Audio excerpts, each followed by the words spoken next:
back to Why Are We Like This, the podcast that treats Florida like the active crime scene it is. I'm your host, David Quinones, and I'm joined by my co-host, Tomas Kennedy. What's up, Tomas? Hot. You're hot? It's yeah, hot. you are. Look at you. Look how pretty. Oh, you mean, wait, okay. Yeah. Wow.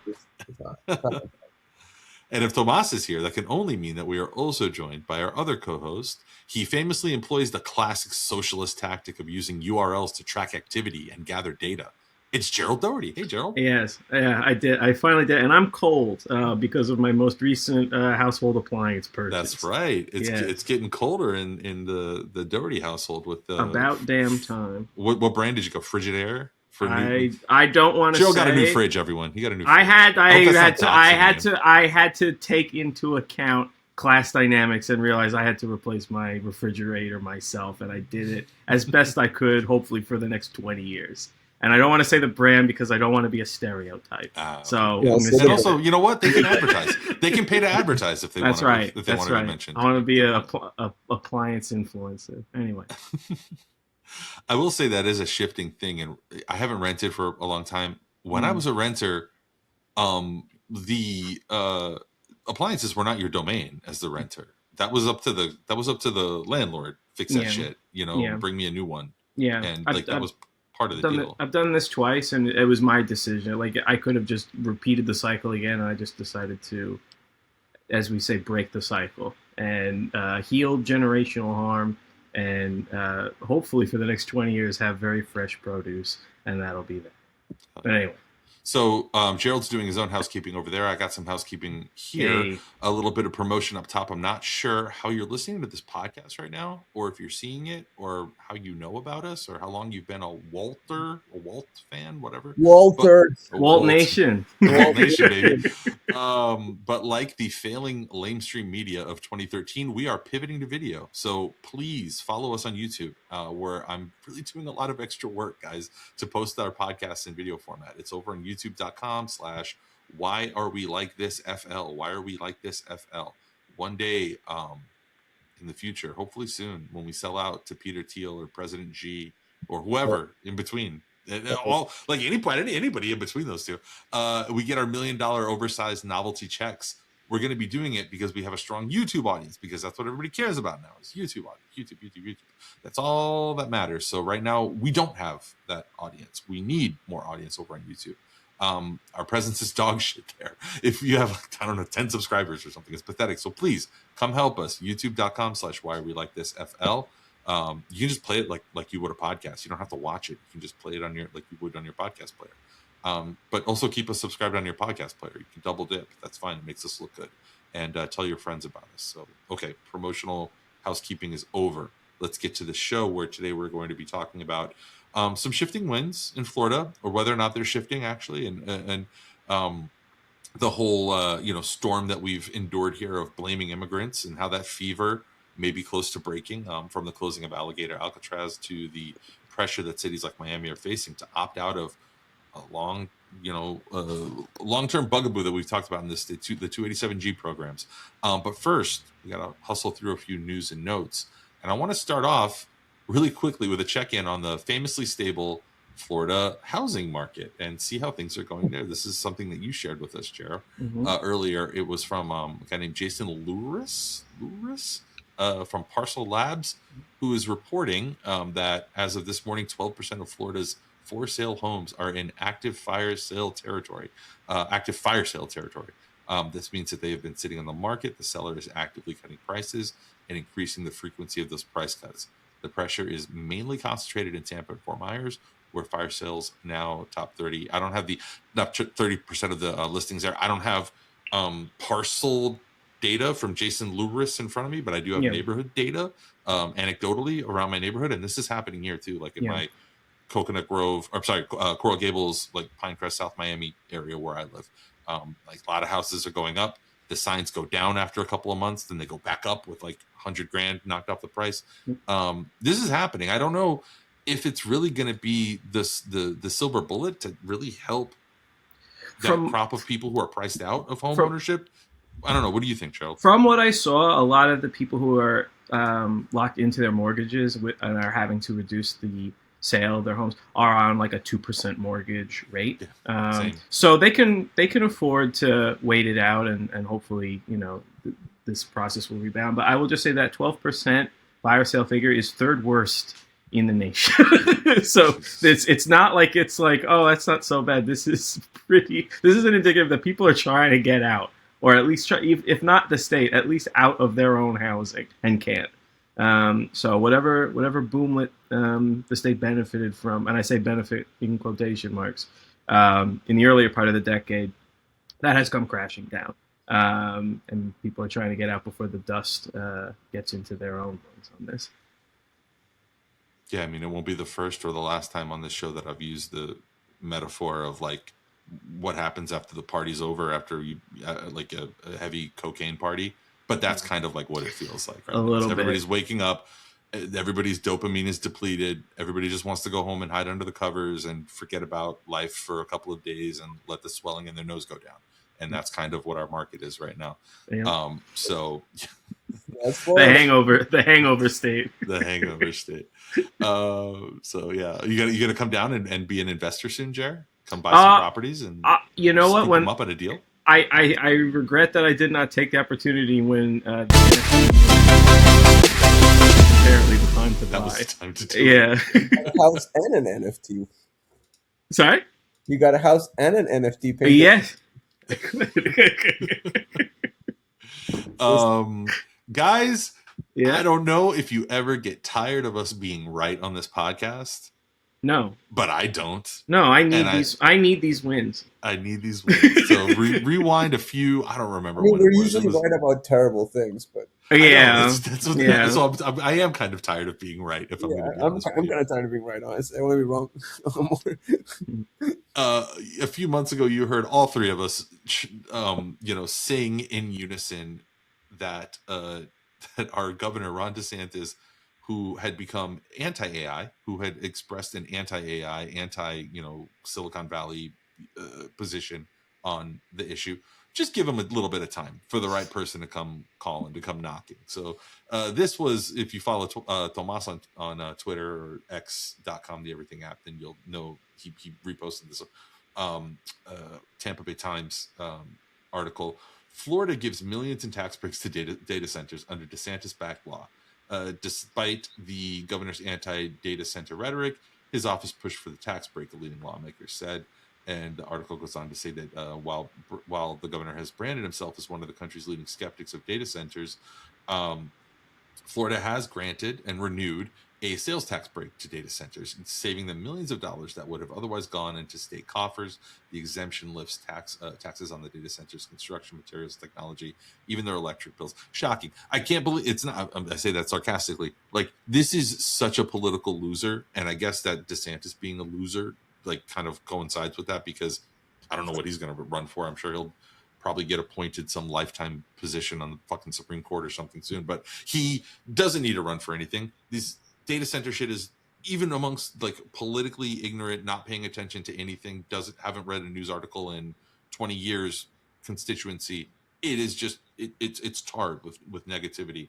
Are either of you shocked that probably it's if you read it through the rest of the article, you can see that obviously there's some lobbying going on, and yeah, sure enough, probably the right people put the right dollars in the right pockets, and now data centers are okay. So I don't know. What do you guys think? Well, I'm not shocked. I mean, that's exactly what we said. The guy's just clearly like a finger in the wind kind of guy. You said give him time and things will change, but don't forget that time is money, which is what I suspect was actually given to him in order to make these changes. But you're correct. The public pitch of your utility rates are going up so that we can create 2 jobs in your neighborhood. That tends not to go over well, regardless of where the pitch has been made. One of those being nighttime security guard with a flashlight to make sure no one breaks into the place. Again, not surprised that it happened. But I don't know. It tells you. I could say it tells you enough about the guy, but it doesn't tell you anything you didn't already know. Right. Yeah. Oh yeah. You're angry that your water is all brown and that you're fucking that your power bill is $700. Well, at least Barney Fife has a job. One person named Barney Fife in the entire like all of Collier County or whatever has a job. You remember back in like the 2000 campaign, people were giving Al Gore shit for the whole like because his Information Superhighway Act of what was it 1988 led to the infrastructure for the internet, and that got metabolized into Al Gore is claiming to have invented the internet. Still is. And by the way, that is still the presiding like in people's Al Gore, yeah, he invented the internet shit. When all this is over, will anyone claim to have invented it? Will anyone want ownership of this infrastructure? Will anyone want to be like? Will anyone want credit for what's coming? If what's coming is what we think is coming, will anyone want to be holding the bag?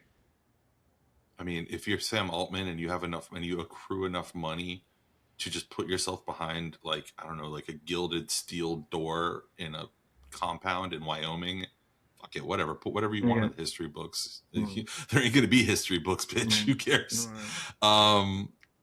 Late breaking news, guys. The communists are at it again, according to our president. The communists are finally making their move. I've been waiting. This is from Donald Trump's at Real Donald Trump Truth Social. Communists are finally making their move. I've been waiting and preparing for this for a long time. It's easy to be a communist. All you have to do is say, "I'll give you everything," but that doesn't mean that you're taking that. But that means you're taking it away from others that have earned it. Over thousands of years, this ideology has not worked. Thousands of years.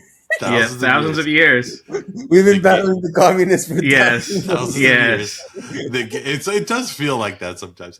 When you look at it could be like that. The game is on. Enjoy watching President Donald J. Trump. I have not seen this incredible post. Yeah. Okay. Well, did you see that quote when they were like, he was like about Daria Lisa Avila Chevalier? He was like, Look, I know socialists. I know a lot of socialists. Yeah. That lady's a communist. She's no socialist. Yeah. By the way, implicitly, like, or implying, I guess, implying that I know socialists, they're okay. Like, yeah, that was kind of the thing of like, socialists are fine. It's the communists you got to be worried about. Having more nuanced on like that the entire Democrat right? Yeah. Oh, okay. This next one, and honestly, I have like a couple silly ones. Like, Ye is going to support is supposed to perform in Tampa, and a lot of people are trying to like. They're saying nay on Ye, yeah, the nay on Ye, including former Governor Rick Scott, who has circulated a petition that's gotten 10,000, I think, signatures. Is Fishback trying to collab, or what's his deal? He's gonna come up and he's gonna do a feature with Ye. No, so I don't know. I don't really have anything to say about that. I just try to get us out of Miami because we tend to be a little Miami centric. Sure. This is Tampa news. I could not care less, to be honest. I'm sorry. We have bigger things going on right now. We have bigger things going on. Last news or note that I want to mention and touch on before we jump into more, I guess, like established territory is a weird squishy social media story that I'm having a hard time pinning down. I don't know if either of you have heard of the story of Tanae Nicole Miller of Flint, Michigan. And again, I'm gonna like throw out like the biggest batch of salt that I can over, like take it with as many grains as you can. But this is a story that's circulating on social media and it comes with some really disturbing footage that I wouldn't recommend people go searching out of purportedly a young woman from Flint, Michigan, a young black woman from Flint, Michigan named Tanae Nicole Miller, who was filmed after she died, hanging from a tree in Gwen Cherry Park, which is here, in the city of Miami, which is named after Gwen Cherry, first woman of color to be elected from Florida to the state house. And she apparently, I say apparently because, again, I'm caveating the fuck out of this. If it sounds like I am. Because nobody has reported on this apart from Miami Times, which is a historically black publication down here in Miami that is not salacious, is not known for really getting things wrong. It's not like a huge publication, but it's also not like some fly by night bullshit like Instagram account or anything. It's a real news outlet, news gathering organization. So they're the only ones that have written about this, but it is blowing up on social media, but it also has a lot of the telltale signs of like maybe not even real. And I just found out about this yesterday. I haven't been able to like dig into it or look into it. I just wanted to see if you guys had heard anything about this and kind of mention it. And I don't know, just kind of put it out there because I feel like people aren't talking about this enough. But it also has like a weird vibe to it where I don't know. It's like it's all very convenient. Like how she was down here for celebrating Juneteenth, which I get. It's like a federal holiday and you have extra days. And if you're in Flint, Michigan, why not come to Miami and have some fun? I don't know. I'm guessing by the look on both of your faces, you haven't heard anything about this story. So maybe I'm sorry. Not really much to talk about. Yo, in certain circles on social media, it is making a lot of rounds. So how about let's do how about this? Given the grab, David.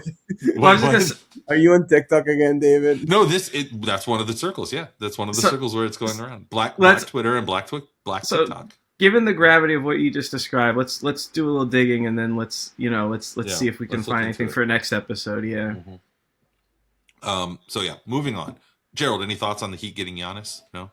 No, there are no thoughts because there's no team left. You hollowed everything out. You're going to dunk a lot with Bam and Giannis, and you're going to have death by 1,000 threes. Enjoy those 88 to 110 losses while those two stuff every statistical category. They both get 44 apiece, and the rest of the team goes 0 for 18 from 3. Yep.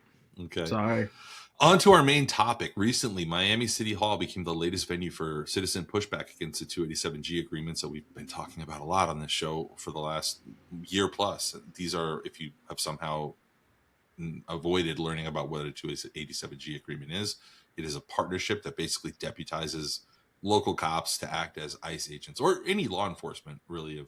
As we've seen campus police, all types of different organizations jumping to join in on these 287G agreements. Florida does lead the nation in active 287G agreements. That's a little misleading because we are a super right-wing state and we're a very big state and we have a bazillion municipalities here. So like, it's kind of not that surprising.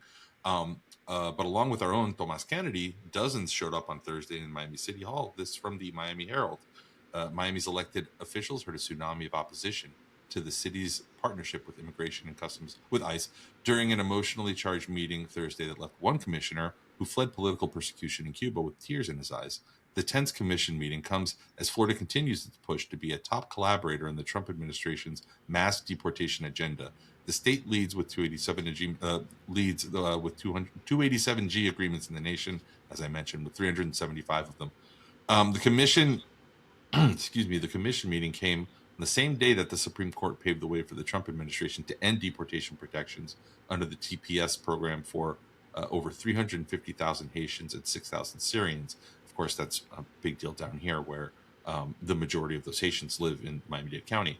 The decision is consequential, the Haitians stripped of their status will be vulnerable to ICE detention and deportation to their Caribbean homeland, which is facing extreme gang violence, widespread hunger, and political instability. So the article goes on to mention what you, Tomas, had said during your public comment, which is that our newly minted mayor in the city of Miami, Eileen Higgins, she got elected in no small part because of the pushback to these agreements and the general tone of this mass deportation regime we've lived under for the last couple of years. So I don't know, what do you think?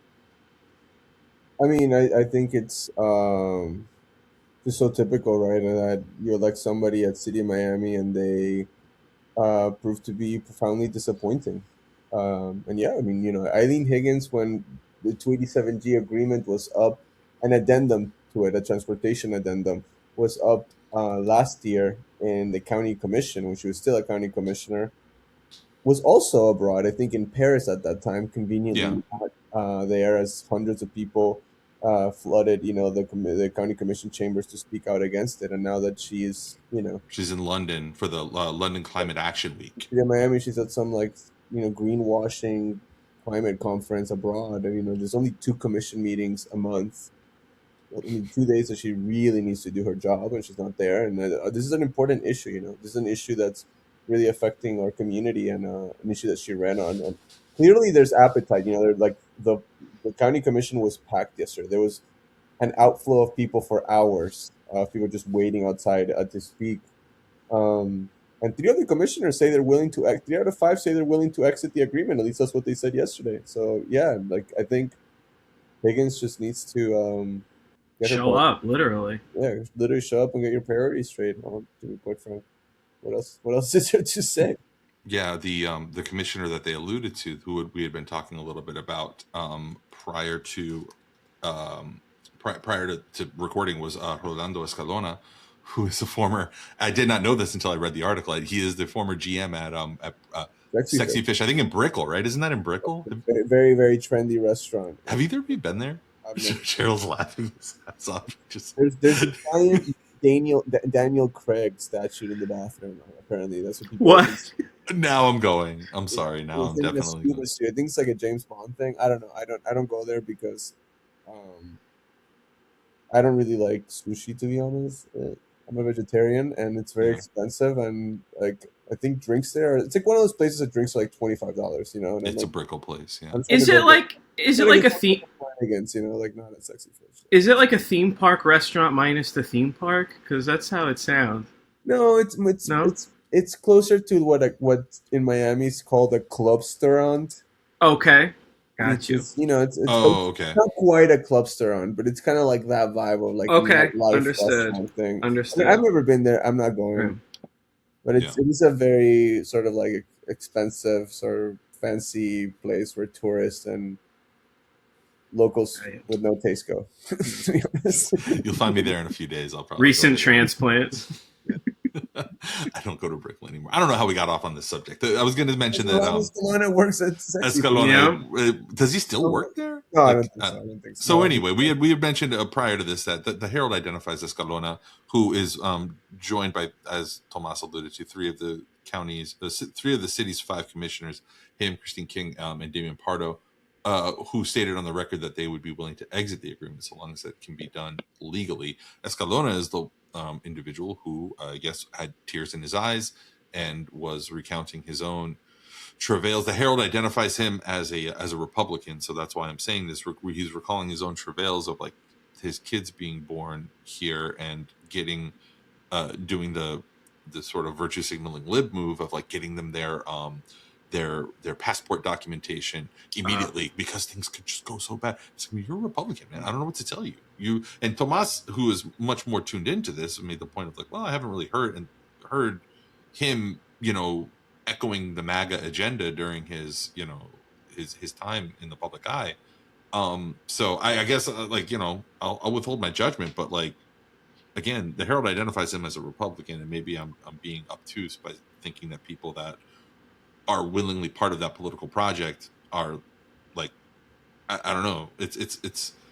I don't know. I hate that phrase, like the tigers of eating the faces or the leopards eating the faces bullshit. But like, I don't know, man. Like this is kind of what they've been promising. And I don't know how recently he arrived in the U.S.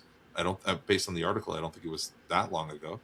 I do think it was more than a little while ago. But yeah, do you hold out any hope, Tomas, that this could happen? I pulled up a little bit of like where a bunch of the more like well-known 287G kind of headbutting stands right now. Key West seems like it's kind of at a standoff, and a lot of these other South Miami similarly is in legislation. No, I mean, like, are we seeing like a wave? Is the wave turning on these agreements? I don't think it's turning, but I think it's stalled. Right? I mean, I think there was like an initial wave of municipalities that signed either ideologically or out of fear when Trump first got elected, and we've been able to kind of stem the tide. And you know, here in Miami-Dade, there's only about 10 or 12 municipalities that have 287G agreements. 22 out of the 34 municipalities in Miami-Dade have not signed 287G agreements. So there's more that haven't than have. City of Miami's one that voluntarily and stupidly signed, and they need to correct that mistake. But you know, back to your question of Escalona, like I met him. I think he's a pretty nice, decent person. You know, he spoke with conviction yesterday. You know, whatever his own like political beliefs, I don't know the extent of them. He really doesn't seem like a Trump guy at all. He's never really spoken about Trump or like partisan politics in that manner. He just seems kind of like a middle of the road commissioner.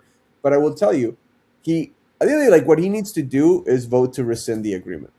We have 2 people that say they're are willing to vote for it. Damian Pardo and Commissioner Christine King. They said, we are in.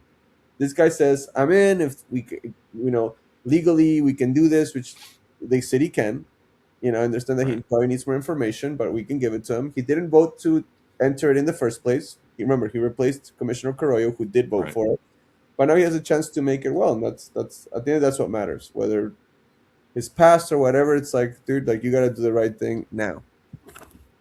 I did enjoy, or not enjoy, I guess. I did appreciate the nuance that the Herald article did demonstrate, where they were talking about the idea that, like, the city manager made the point that there's only like two deputies that are, or two detectives that are even certified to participate in the 287G. Right. But like, it's more than that. It's about like that you live in a city. Yeah, you live in a city where the cooperation is happening, and it could happen. If it could happen, it could manifest in a million different ways. Well, I mean, and that's what Christine King brought up, and also Escalona brought this up. Like, actually, he's the one that brought it up most forcefully, which I was grateful about. He was like, "Look, I'm not like." Both of them, they said, we're not trying to get into a back and forth with the police here, because at the end of the day, that's not really what's important.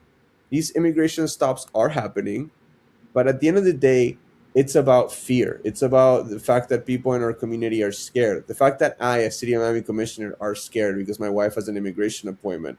It's like, I talk to our residents. That's not a lie. People are not lying when they say that. People are afraid, and that's causing friction in our community. It's causing people to not report crimes when they're victims of it. It's causing people to not be able to get services and resources across the city. Yeah, and I think it's good that he's thinking about it that way. But now, of course, he has to take action.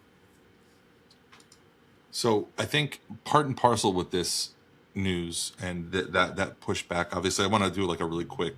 I jotted this down too, like that there were several other municipalities that we've either mentioned in the past, or that either like maybe Tomas or one of us has like retweeted or tweeted or something like that about. But like Key West obviously was a dramatic municipal confrontation where the city commission voted to terminate their 287G agreement, and they got rained down fire and hell and fire and brimstone from our old friend James Othmeyer, Attorney General, who warned commissioners that they could be removed from office, face legal action, and that they were like violating state laws, and facing those threats, they reversed course. Fort Myers similarly had questions about whether or not they had to participate, and they got pressure from Tallahassee. They got warned also from Othmeyer. South Miami just took him to court. I don't know where that stands actually right now. I don't know if that's like something that was adjudicated or not, but I know the city of South Miami, which I can throw a football to from my backyard. It's right in my backyard, literally. You're like Sarah Palin. You can see Russia. Yeah, except I'm not wrong. I'm not an idiot. I literally can see South Miami. Yeah. So yeah, Jacksonville and others too. Yeah. Hold on, remember when that was like a huge scandal? Oh yeah, that was that was worthy of SNL making fun of you for a month. Like, not long afterwards, Caroline Kennedy had to withdraw from a Senate bid because she said as a verbal crutch in giving her answers when she was going to replace Hillary in the Senate. We've come quite a long way. So far. In the end, it doesn't even matter. The tan suit. Do you guys know if they're gonna have the tan? Are they gonna have the tan suit in the Obama White House? They should, right? I don't know. What, in the library? In the library. What did I say? I said White House. I meant to say Obama Library. Fuck, I blew it. A bunch of people showed up at the opening with tan suits. And I'm like, oh my god. Never. By the way, never underestimate the ability of like the slimy, like fundraising apparatus of the generically like liberal Democrat Party apparatus. Mm-hmm. Like, I was getting text messages from fresh new unblocked numbers that I haven't blocked yet, from like Act Blue adjacent bullshit about like, do you want to be an Obama founding library fucking advisor or some shit? And I was like, this immediately feels like a fucking enormous scam that every moron is gonna like give $100 to. So anyway, I give him $100. No, I'm just kidding. Not really. I really do be getting these texts nonstop. It's really infuriating. It's too much, man. It's fucking insane. If I was in Congress, I'd introduce what is it called? The No Spam Act, right? Wasn't there a No Spam Act a long time ago? What is it? Stop to end act. Like, just please stop texting me. Right. Stop to end getting text messages from this specific number. So we'll just move you over to a different list where back to Gerald and his nefarious socialist data gathering tools. My favorite are the ones that start with, "What do I have to do to get you to donate?" It's like, how about leave me alone? David, they've gone too far this time. Yeah. And I'm like, whoa, no. I click and it's like Senate Republicans are killing every puppy. And I'm like, okay, I don't know what to tell you, man. That's what they do. They're going to do that. It's like 2 a.m. Republicans want you to have diarrhea. Yeah. 2 a.m. in the text is, "David, what you doing? You up? You up?" At blue.com at blue.org. Yeah. So, okay. We paired that, the recent, the conversation about recent municipal pushback, specifically here in Miami, that Tomas participated in yesterday, with this article that is also, from recent vintage. Nightmare. I'm reading this one from Miami New Times, but a lot of people have written about this. A lot of outlets have written about this. Nightmare over. What to know about the closure of Alligator Alcatraz. It's still unclear who's going to cover more than $500 million spent on contractors and vendors. You can just tune out right now if you're a follower on Twitter of our own Tomas Kennedy, because he's been tweeting about this. The fact that we are still on the hook for millions of dollars of bullshit fucking political posturing and propaganda. So from the article, the detainees are gone, the buses are leaving, and according to an announcement from Governor Ron DeSantis Thursday, Florida's controversial Everglades Immigration Detention Center, known as Alligator Alcatraz, will soon be little more than a memory. The controversial $1.2 billion facility held more than 22,000 detainees since its opening July 2025. Reports of inhumane and unsanitary conditions were rampant during the facility's run, including reports of actual torture, according to Amnesty International. DeSantis on Thursday said the facility had served its purpose. Yeah, it did. He wasn't lying about that. It did serve its purpose. This is DeSantis at a presser. There is no question this mission has made the state of Florida safer. Now that I do have questions about. I don't think that that's true. Tomas, what should we know about this fucking grift that has been perpetrated on us that we don't already know, I guess? Yeah, it's so crazy that this happened.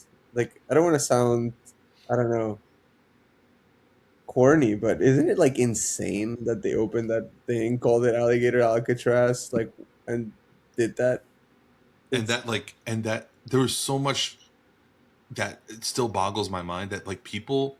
The gift shop was so heinous. There were people driving from all over the place to like take selfies. White people, dude, like just to take selfies at the sign with like their families, with their kids. Like, what is wrong with you? It's disgusting. It's fucking, and I don't know, man. I feel like some kind of like virtue signaling pussy being like, it's disgusting, but that's literally fucking disgusting. You should be. That's gutter shit, dude. That's gutter shit. Fuck you if you did that. It really is depraved. Like, you're an immoral person. And again, it does sound so righteous, but damn, like, you're just a fucking bad person. You really need to get help. Anyway, so they did spend more than $1 billion on $191 million from Florida's emergency response fund, which theoretically is to, fight the wildfires that we're seeing, or during hurricane season. There's $9 million left on the response fund. So there's just $9 million out of $1 billion. And, no, not $1 billion, less, but still. And there's still $604 million left unpaid. So out of the $991 million, they still have to pay $604 million. And the reserve's already at $9 million. I think they spent more than $9 million recently just fixing the problems with like the DMV online queue in Miami-Dade County. Like that costs more than that. So hopefully no disasters bigger than that hit. It's insane. And supposedly, like there's like a $608 million like FEMA grant that's supposed to kind of cover that amount of money. But even if that's true and that money is dispersed, which so far it hasn't, only 58 million out of those 608 millions have been dispersed. What happens to the other 400 million or so that we spent from tax dollars, state tax dollars? And that's 608 million from FEMA. Like, that's still federal taxpayer money. I understand federal and state budgets are different, but that's still like $500 million of FEMA money just on this fucking bullshit. It's crazy. Yeah, but let like Miami-Dade public schools go over budget by like $2 million or something, and it'll be like, these people, we need our own Florida Doge. We need to be getting to the bottom of this overspending and this. I cut off the article right before I got to the good part, to our buddy. Some immigrant advocates like Florida Immigration Coalition policy consultant Tomas Kennedy argued that the hurricane excuse doesn't make sense because you're real busy in the news these days. Doesn't make sense because it's almost like it's your job. Officials opened the facility in July 2025, damn near the beginning of the hurricane season. Instead, Kennedy believes that the apparent closure comes from shifting political tides, as we've been discussing just now, and the small nagging issue of owing about $600 million to vendors who helped operate the site.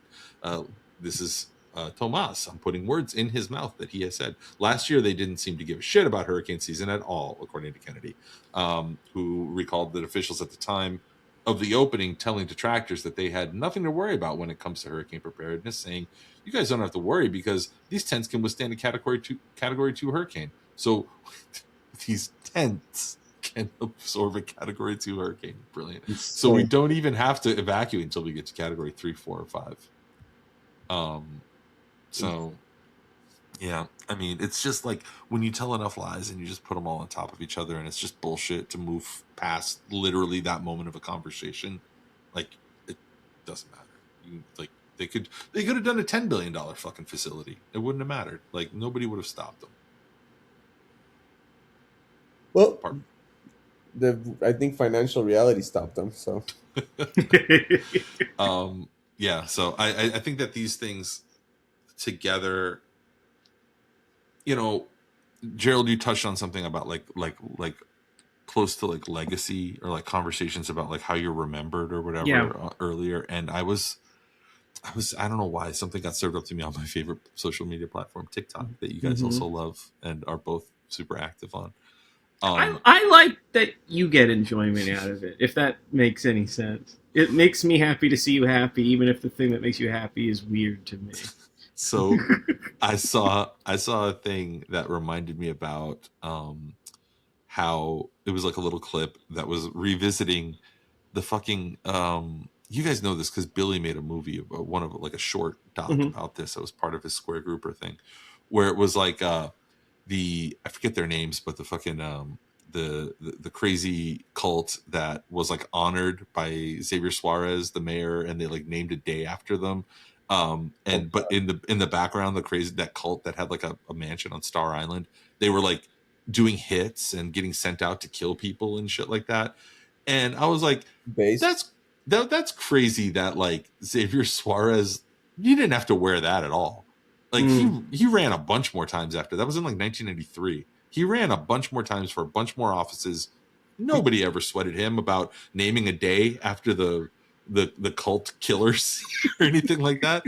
And that was back when we had some standards. And now I'm starting to think like none of this shit matters, man. Nobody's going to be remembered for their support of these things. No. And if they are, they don't give a fuck. They'll fall asleep on the big bet of money that they're handed, and like it won't matter. They'll just dry their tears with $100 bills. The only crime today is losing. The only crime is giving it a shot and not coming out the victor. That's the only crime. Yeah, well, not even being based, not being victorious. If you're based in, like Christopher Rufo, he was based for a while. Where is he now? Oh yeah, man, he's really fun. We should do an episode on that. A Rufo-spective would probably be a good place to start. But yeah, no, it's not even the being based. It's the were you victorious or not? And if you weren't victorious, now, what have you done for me lately? Yeah. If the war in Iraq went the way they said it would it actually have mattered that there were no weapons of mass destruction? My guess is probably not. People will be like, well, it worked out, so whatever. It went good. We got, You know, oil went under $1. people greeted us as liberators. Yeah, prices. why are you quibbling over WMDs? They greeted us as liberators. Okay, you're being a little, you know, but no, the only crime you can commit, you can ask Paul Ryan, you can ask Mitt Romney, you can ask, you know, anyone who ever lost. Your biggest crime is losing. People, everyone who, like on that like based like what do they call it now, the woke Reich or whatever. If they were old enough to vote in 2012, they were Paul Ryan fans in 2012. Yeah. They were thrilled They were when the he, revolution. And now they're like, oh, I'm not a libertarian anymore. I'm a nationalist now. I became a nationalist in 2017. Yes. Why do you ask? No, the only crime is losing. That's it. How did you know? Yeah. Yeah. It's funny that you were able to track that specifically to my change in a few of the controversies that we, just so we can give the correct eulogy to Alligator Alcatraz.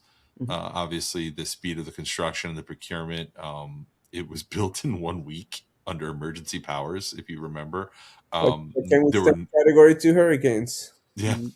No bid and limited bid contracts were the way that it was built. The contractor concerns. A lot of people made a lot of money off of this, but they did it by kind of rushing through security background checks, security contractors, staffing contractors. The hiring standards were non-existent. You just showed up and you would let you work on it.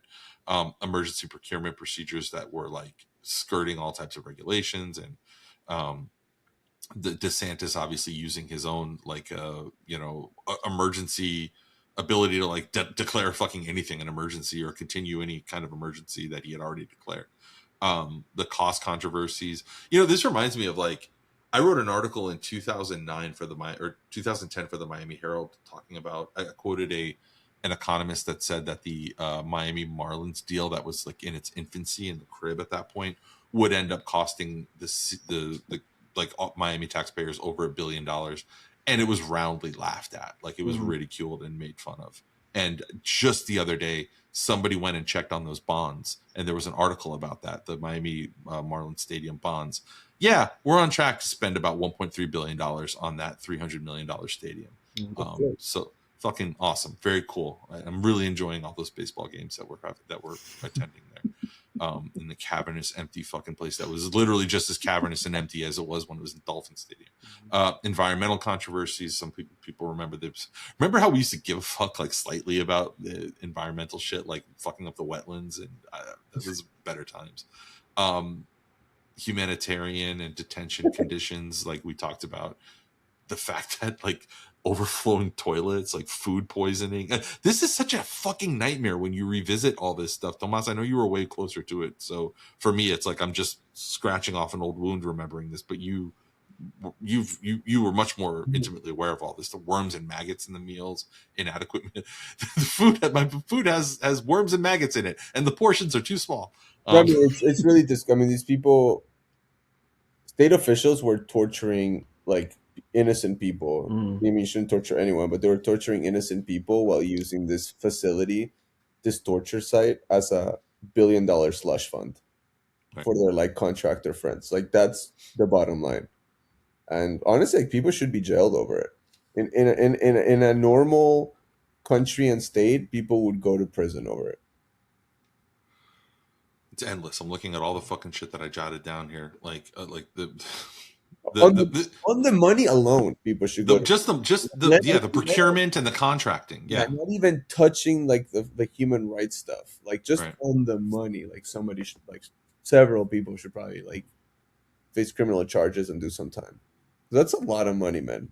2/3 of the detainees there were non-criminal. They weren't even like, oh well, this guy came and he's undocumented and he came from Cuba or Nicaragua or whatever, and he was like, mugging people or stealing cars. No, it was like the majority of them were not criminals.